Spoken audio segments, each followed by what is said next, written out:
Vlog की शुरुआत होती है एक छोटी सी खुशी से। सारन्या डांस कर रही है सावरी सावरी पर, और ये उसने उसके कजिन से सीखा है, श्रेय करके है ना वो। और वो एकदम फुल कॉन्फिडेंस से अपनी बड़ी वाली दीदी को देख के ना एकदम अच्छे से ठुमके मार रहा होता है। तो सारन्या को पता है कि ये गाना बोला तो श्रेय ही करता है गाना, तो वो उसके जैसे ठुमके मारने लगती है। तो एक हाथ कमर पे, एक हाथ सर पे, और चेहरे पे वो इनोसेंस जो सिर्फ बचपन में होती है। ठुमका भी परफेक्ट नहीं है, पर सीखने का जज्बा बिल्कुल परफेक्ट है। यहाँ पे मैं बना रही हूँ बेसन के लड्डू, बिल्कुल ट्रेडिशनल तरीके से। पहले चीनी को एकदम एक परफेक्ट कंसिस्टेंसी पे लाना, उबालना, और फिर उसे क्रिस्टलाइज होने देना। फिर सिलबट्टे के साथ या चाकू के साथ या किसी भी चीज़ के साथ उसे बारीक करना। फिर बेसन को घी में धीरे धीरे भूनना जब तक उसकी खुशबू किचन से नहीं पूरे घर से बाहर ना आ जाए।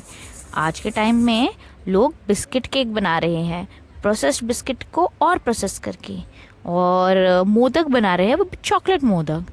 अरे ये क्या है? मुझे ये सारे तरीके बहुत अलग लगते हैं, मतलब बहुत अजीब से। मेरा मानना है जो चीज़ पहले से ही प्रोसेस हो चुकी है उसे और तोड़ मरोड़ कर बनाना ना टेस्ट के लिए अच्छा होता है ना बॉडी के लिए। उसके सारे न्यूट्रिशनल जो वैल्यू होती है वो सारी ख़त्म हो जाती है।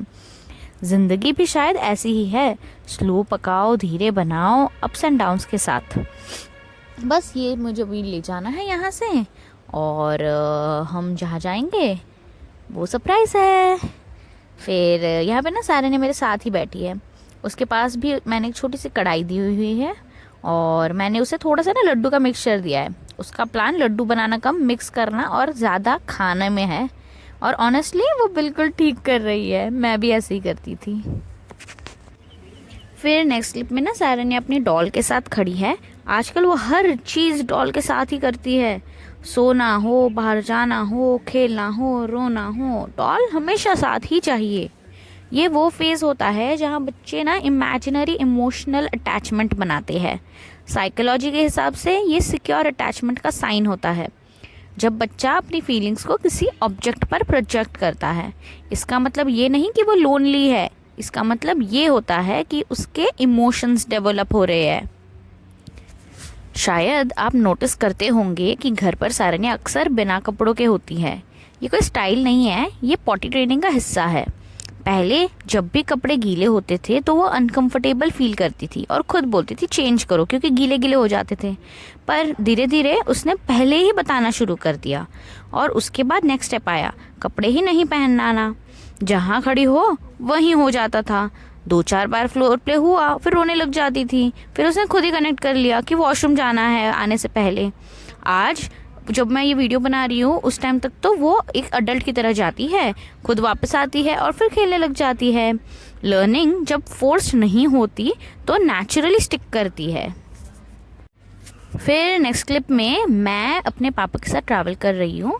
अनु पहले ही जा चुका है हमारे डेस्टिनेशन पे, और हम अभी वहाँ जा रहे हैं।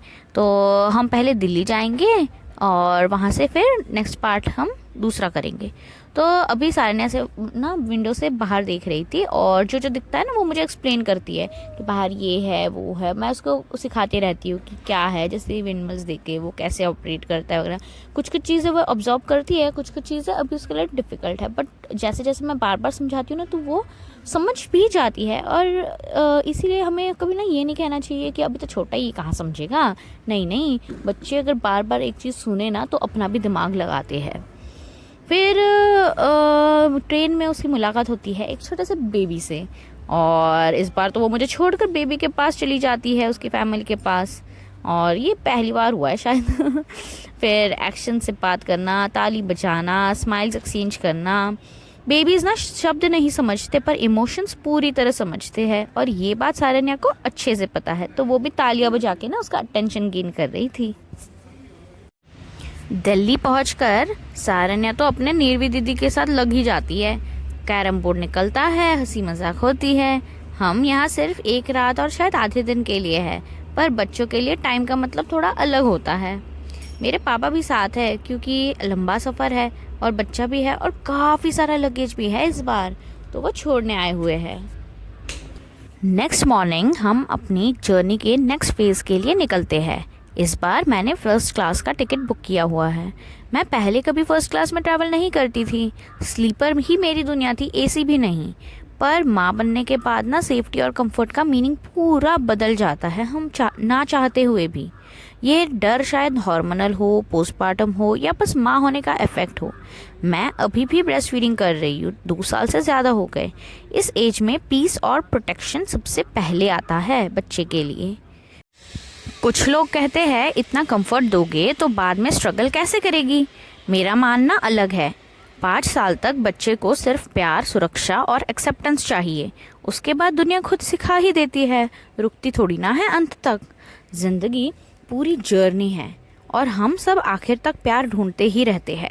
तो जब तक हम दे सकते हैं क्यों ना दे। जैसे वो रील्स होती है जहाँ फादर्स और चाइल्ड अपनी ज़िंदगी के माइलस्टोन्स कंपेयर करते हैं। डैड पीछे रह जाते हैं, चाइल्ड आगे बढ़ जाता है। मैंने जब सारन्या के साथ ये सोचा तो मुझे अपना बचपन याद आया। मेरे घर पे स्कूटर भी बहुत लेट आया है, पर सारन्या अब जब पैदा हुई ना तो कार से ही घर आई हुई है। और मैंने अपनी पहली फ़्लाइट शायद 26-27 ईयर्स के एज में की, और सारन्या की पहली फ़्लाइट शायद 4-5 महीने में ही हो गई थी। इसे जनरेशन गैप बोलो या प्रोग्रेस, पर सच ये है कि माँ बाप हमेशा अपने बच्चों को वो देना चाहते हैं जो कभी खुद नहीं पाया। ये कोई डील नहीं होती, कोई एक्सपेक्टेशन नहीं होती, बस एक तरफा प्यार होता है। और मैं यही चाहती हूँ सारन्या को प्यार मिले जितना मैं दे सकती हूँ। बाकी दुनिया वो तो खुद ही संभाल लेगी। बस आज के लिए इतना ही, अब मिलते हैं कल, तब तक के लिए बाय बाय।